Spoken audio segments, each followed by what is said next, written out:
Hello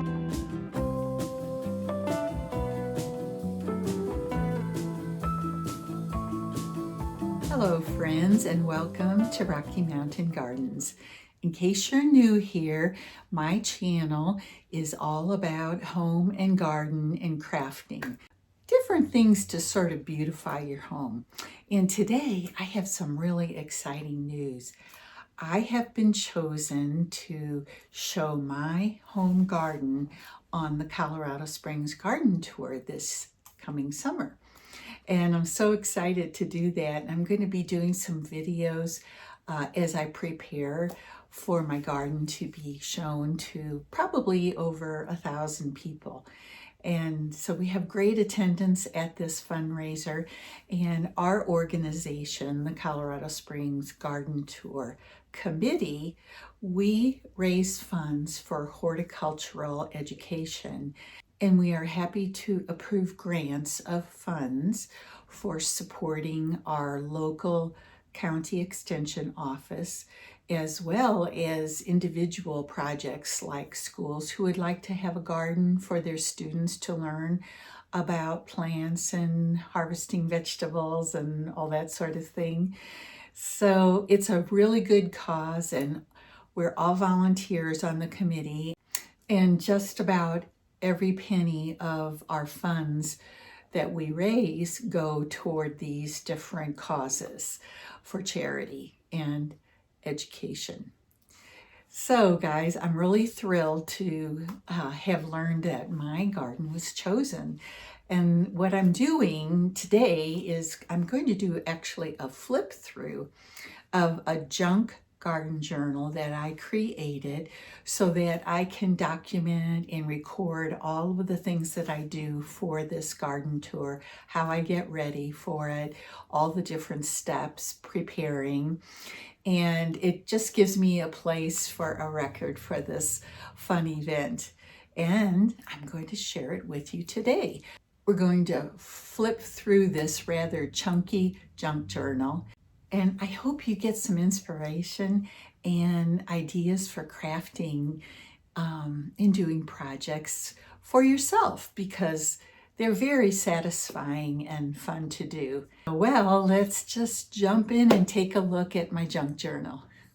Because I am making a vintage style junk journal, I decided to do some coffee dyeing of some papers. I'm just using regular copy paper to create some pages that will have that vintage look.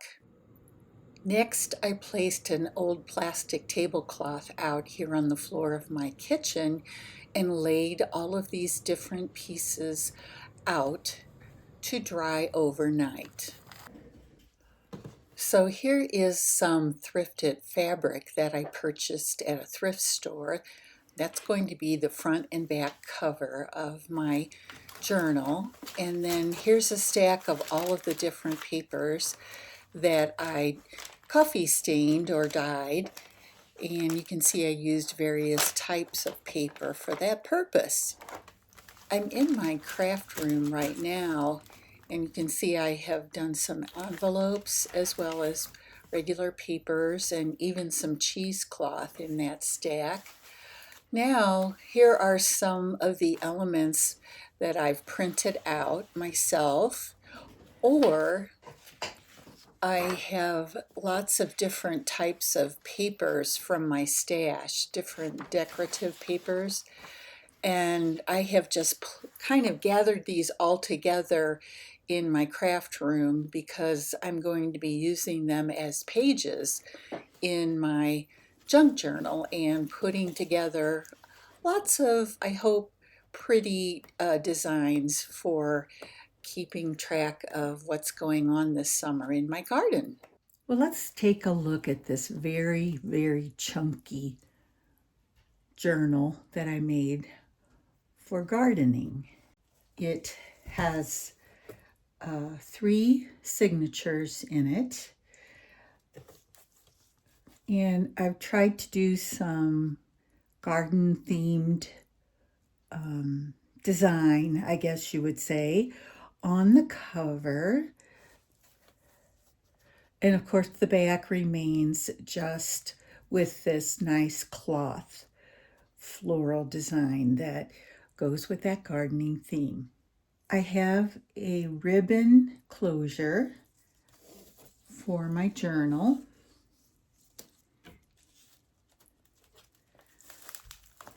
And we'll just start by opening it up. As you can see, it's quite chunky, so it doesn't lay down very flat. But I have some lace here on this inside page. And here, I hope can read that it says Secret Garden. That will actually be the theme for my garden during the garden tour this summer in June. So I have a piece of acetate here, and we'll go ahead and open it up. And I have a little tuck spot here, and I've already started writing and recording the different projects that I'm doing to prepare for the garden tour. So I have some information written here. I like to put the date on my entries so I can sort of keep track of what is occurring as I prepare for the garden tour.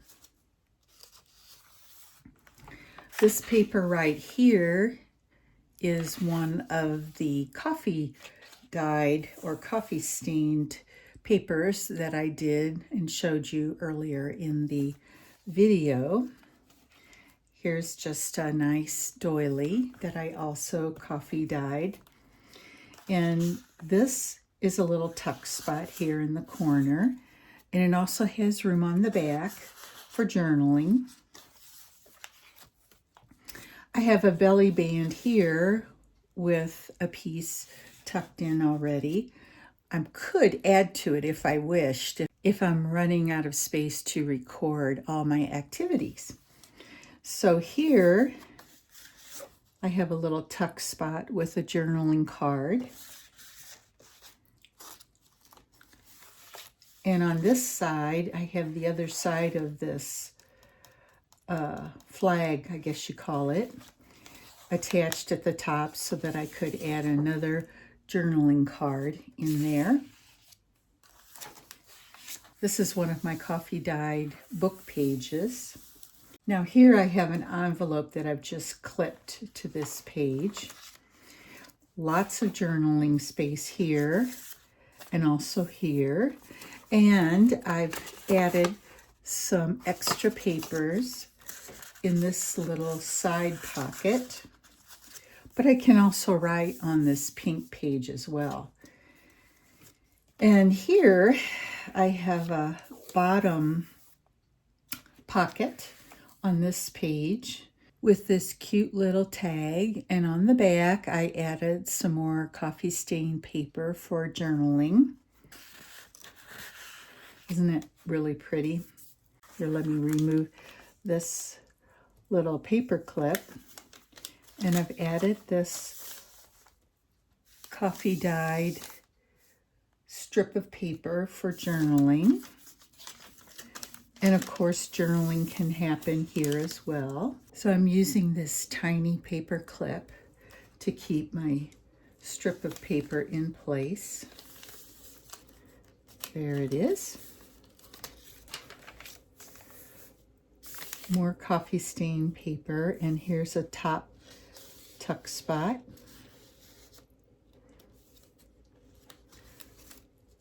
Over here, I have another little journaling card.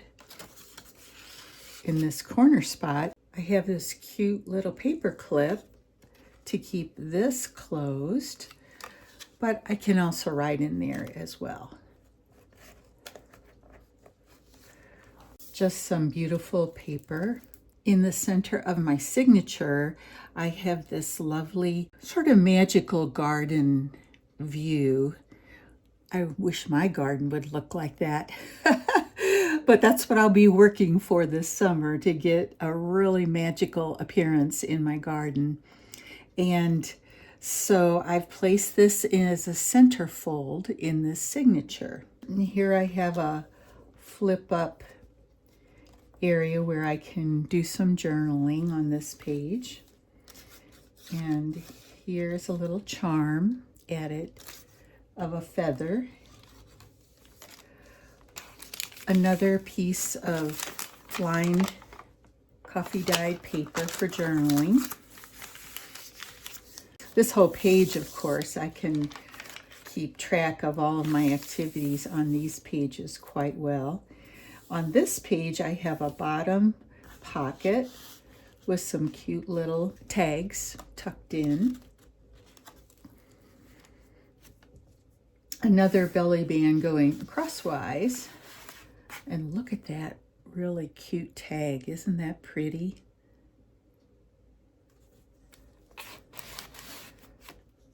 We have a side pocket over here with some journaling opportunities.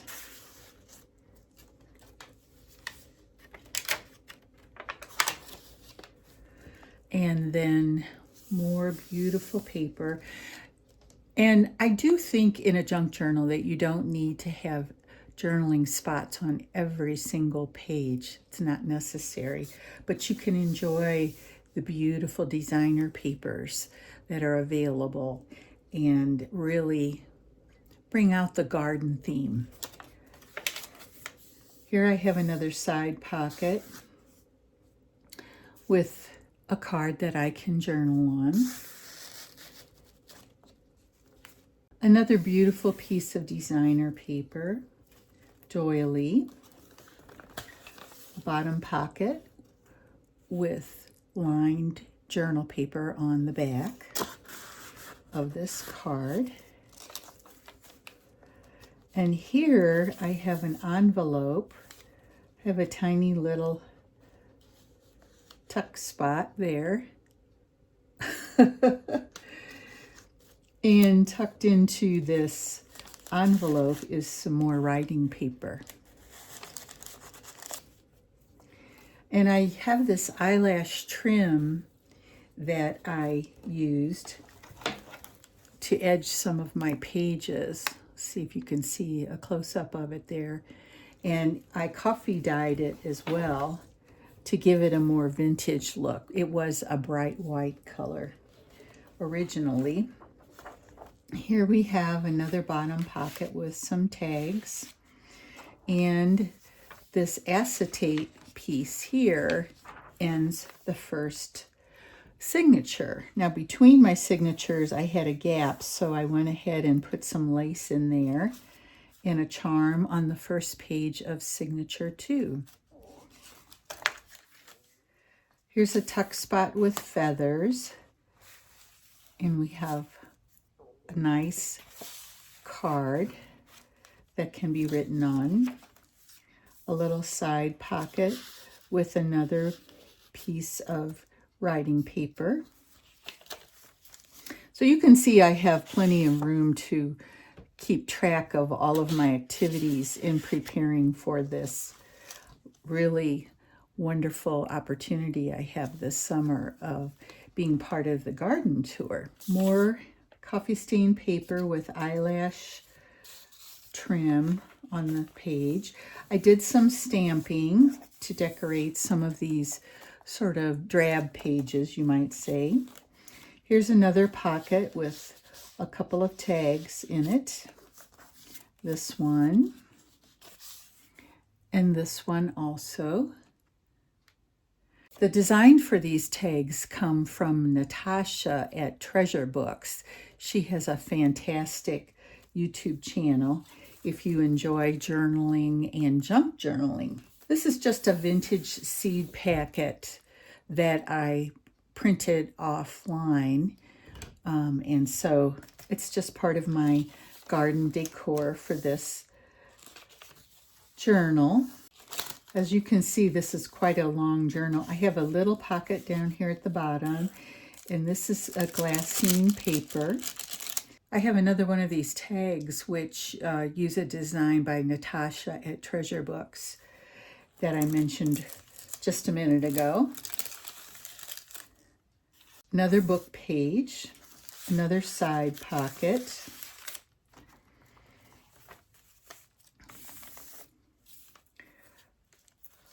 Another envelope with a card, a journaling card inside.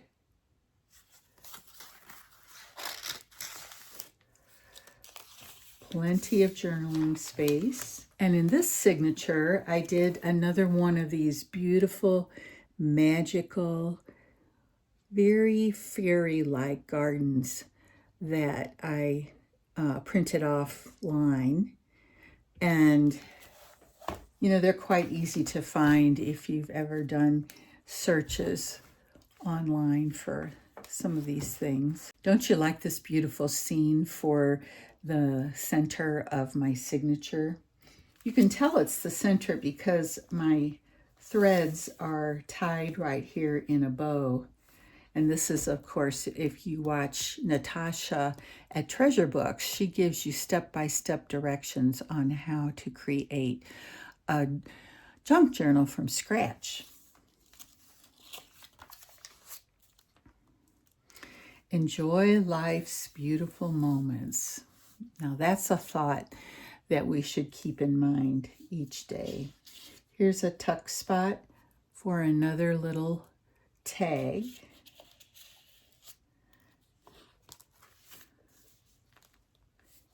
Here's a quote from John: "I am the way, the truth, and the life." John 14:6. I like having these little reminders in my junk journals. I have sped up the video at this point to flip through the rest of the pages for you so you can see what they look like, but not quite as slow and maybe boring for you. And guys, as we come to the end of the video, I'll jump back in here again with you and talk about something in the last part. So enjoy this music while you watch.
I actually used this washi tape to create an edge for the chipboard that would have shown otherwise, and then put on the designer paper on top of it. But what is this for? Well, when you have a really chunky journal like I do here, and I want to write on one of the pages like this one here, and I want to have a smooth surface to use, this is a really wonderful little gadget that you can just place in there, and it gives you a firm surface to write on. Isn't that clever? So I've got this tucked into the back of my journal here in this pocket inside the back cover. And so when I go to start journaling and I need to have that surface to make it easier to do my journaling, I can just grab this and use it for my writing surface. I thought that was a really wonderful idea, so I wanted to include that in my journal. So there we are. There is my super chunky journal. It has lots of lace and different ribbons, things like that, on the edges of many of the pages to add interest to those pages. That was a rather long flip through of my garden journal. I hope you enjoyed it and got some inspiration and ideas for your own crafting in the future. So this is Mary. I want to say goodbye to you. And if you stuck it out to the end of my flip through, I thank you so much. And if you have any questions about any of the things that I did in this journal, just ask them down there below in the comments. I would love to read your opinions. And also, if you would like to tell me your favorite part of this garden journal, that would be sweet too. I would really appreciate it. So thank you again, and this is Mary saying bye for now.